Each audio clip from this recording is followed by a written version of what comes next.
Hi, I'm Rick from Marionville Models, DJI dealer from the UK and RC specialist for over 40 years. In this video I'm going to show you how to get your new Mavic 2 from the box to the air. Okay, so now that we've got our controller charged, we have a battery charged, we want to get the drone switched on and activated. So the first thing you're going to need is you're going to need your device that you're going to use with it. I strongly recommend iOS. I'm not knocking Android, but we get a lot of support calls for people that use Android systems. The problem is with Android is you've got Android, say Samsung making the phone, you've got DJI making the app, and you've got obviously Android operating system making the operating system. So you've got three people to the party, and that's where you get a bit of a conflict. With Apple devices, Apple make the phone, Apple make the operating system, and DJI make the Go app. So you tend to find there's just a less of a conflict, and we just tend to find that people have less issues.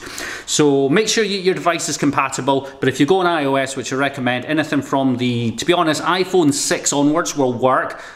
Later the better. I used to use an iPhone 6S, but the problem I found with it is it was hard to see the screen when outside. I've now got an iPhone 8 Plus, perfect, really bright screen, excellent for running outside. I don't need to use like a Sunhood or anything like that. But typically if you use an iPad, iPad Air onwards, iPad Mini 4 onwards, obviously the later ones with the better screens and the better processors will be better.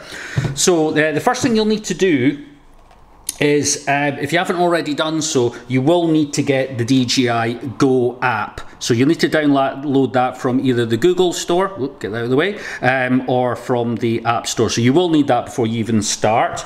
You'll also need to create a DJI account. When you first get the app downloaded, it will ask you to do this. A simple email address, a password. It creates you a bit of space for uploading your flight logs on the DJI server. But you'll also, as well, so when you register the craft, you get it switched on for the first time and you activate it, it's so that it will take the serial number, it will activate your warranty, and DJI will know who the drone belongs to. So any shady flying, they know where to come and get ya. So first thing, we've got all the batteries charged, but one thing we need to do before we power the drone on is, if we look into the bottom, you have the protective cover for over the camera. Now you need to take this off, because if you fly with it, it's just going to cause lots of glare. So to remove it, you'll see the little clip on the bottom. You just simply pull that, it hinges forward. Now unlike the original Mavic, there's this additional clamp here which is now attached. On the older Mavic, there was another one that went down the back. Wasn't the best of ideas. This is a much better idea. So putting it back in is a little bit guddly, but if I can try and get it at the right angle, you kind of slot it in like a little sledge, and then the little clips at the front, I don't know if you can see them, they just hook in at the front, whoop, like that, and then the whole thing just clips down, and you've got the gimbal clamp and the cover all in one, which is a good idea. But you must never switch your craft on with that on, because it's going to freak the gimbal. The gimbal will be wanting to move, and you'll get all sorts of motor overload issues. So as I say, just take that off, and we pull that forward, and that is now there. Now there's little bits of plastic. If you want to peel them off, you can. Just see at the back of the camera, that's all that is. That just comes off. You know, like when you get a new device and you've got the sticky bit and you want to peel it off, that's just what that's for. So it's important you take it off. Now, the next job we need to do is we're going to put the battery in the craft. Now, what we want to do is we want to extend our arms out. That's quite easy. These ones extend forward, and these ones flip back. So they go out like that. Now you will notice I have not got the props on. There is a very good reason for that. There's no reason why the motors would start on their own, but why take the chance? So if you're ever powering on your drone inside, firmware updates, all sorts of stuff, just take the props off. It takes 2 seconds. So we've got that off, and now we need to get the battery in. Battery can't go in the wrong way. Just simply clips in like that. To remove it, you've just got the wee clamps on the side, and then it just pulls out for changing your battery. So that'll just clip in. So that's that ready. Controller, which we've now charged. Now, I will need to peel this off. Oh, that is such pleasure. There's a wee protective film on there, but I'm going to leave this on just now. Now, as you notice, that is still out. That was from charging. So I'm just going to plug this back in. Now, it'll only go in the right way because the cable goes in at a certain angle. So you see that's now in. Now all we need to do is we pull the wee clamps open like this. Now the first thing I'm going to draw your attention to is these. These are actually the control sticks. To make the drone pack down nice and tight, these are removable. So they just come up and we just screw them in. You get actually you get a spare set of these, because to be honest with you, you don't want to lose them. It'll probably be a pain to buy new ones. So the clamp here will extend out quite far. You probably get an iPad mini in there without too much trouble. It will feel a bit odd because obviously you've got the device wider than the actual controller. I have to say, I find that the iPhone, the Plus, just fits in perfectly. So to put the phone in, you've got your adapter there. Now it comes with the lightning cable in it for iOS. If you're Android, it does come with the Android cables as well. You'll just need to swap that cable out. But just make sure that that lines up. And we push that in there, put that up there. It's a wee bit of a girdle. We're gonna muscle it on, but once it's in, it's gonna hold that in nicely. Now the only slight pain in the butt is that you notice your home button is slightly covered. So sometimes it's a little bit, we're getting Siri up now. No, you can't help me. So you might actually find you might just have to, oh no, it has unlocked it.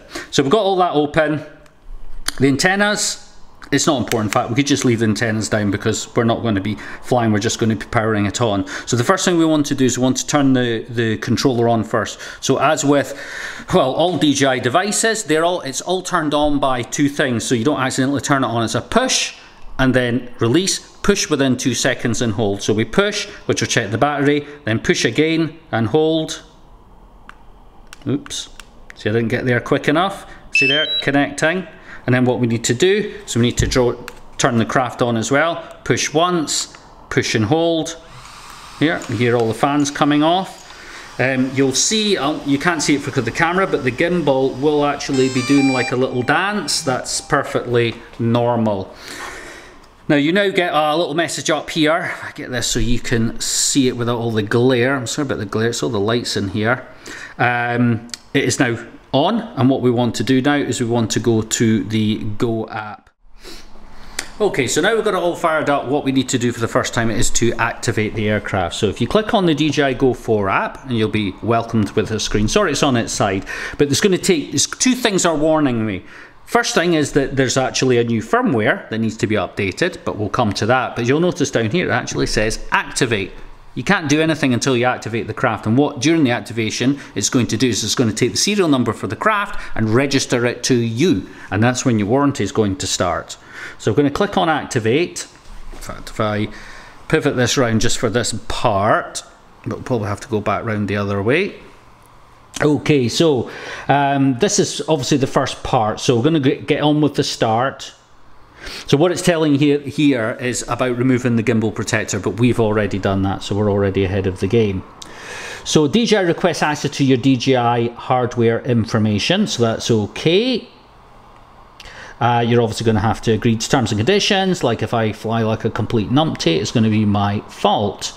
Choose your aircraft name. Now, I'm going to be honest, you can put anything in here, but I would think about that one day you might want to sell it, so I would choose wisely. So I'm just going to take that part out. I'm just going to leave it at Mavic 2. So continue. Now, first of all, the thing is saying what mode you want to fly in. What that means is for example, is the throttle control, that to make the craft go up and down on the left or the right. It's kind of like left-hand drive and right-hand drive. I'll save you a lot of hassle. Mode 2 in the world is by far the most prominent. So if you're not sure, leave it at mode 2. Next one. What these do is it's just asking you how you want to set up. There's buttons on the back of the controller. If I just flip that over here, and you can get them to do special tasks. So at this stage, because these are customizable later on, it's not overly important. I would just leave as is and skip through.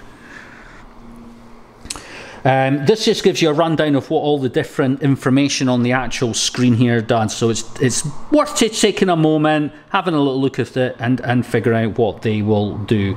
Continue. That is just how you want your like Do you want it in metric? Do you want it in imperial? Things like that. I'm just going to leave it on metric in the UK. Now, what beginner's mode is where it will restrict the aircraft, so it will only fly in GPS mode. It will restrict it to, I think it's 30 meters out and 30 meters up. If you've never flown a drone before, it's probably worth leaving it in that mode. If you have flown before, I would probably, to be honest with you, I would probably just, you know, fire through that and uncheck it. Now, I have flown before, so I'm not going to leave it. If you do leave it in beginner's mode, it's not a problem because you can just sort that out later on after you've had your first flight. So we'll take beginner mode off into the next one. So what's going to do is now I already have a DJI account, as you can see there. It's our email address. But normally what would be happening, it would ask you to create a DJI account. So as I said before, it's just your email address and a password, and away you go. So I'm now going to activate it. So what it's going to do now, it's now going to be connecting to servers, etc., and activate everything. So it's going to basically bind everything together and allow us to go on. Now at this point, it's going to ask you if you want Dgi Refresh. It's like their care plan if you accidentally break your drone. I will leave this entirely to yourself whether you feel the need. You've got 48 hours to buy it. However, if you do decide you want it later on, it's a little bit of a hassle, but you can get it. What you have to do is you have to contact DJI. You have to send them a video of your craft flying to prove that it's still in its existence and it's not been smashed all over a set of rocks, and they will sell you the Care Refresh. The other time where you can buy it again is if your drone ever has to go back to DJI for repair, and for the cost of the repair, for whatever reason, they give you another craft. It's not unheard of. You will also get a shot at buying the Care Refresh. If you're into that sort of thing, it's entirely up to you.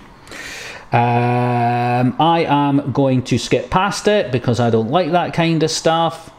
And it's now asking us to restart the aircraft. So we'll just click restart now. Now it's out of shot, but what's happening is the aircraft that's in front of us is just basically repowering itself. It's like resetting itself. Well, I hope you found this video helpful, and if you want to support me and bring you more videos, you can do a few things. You can either certainly like and subscribe the video, share it with your friends.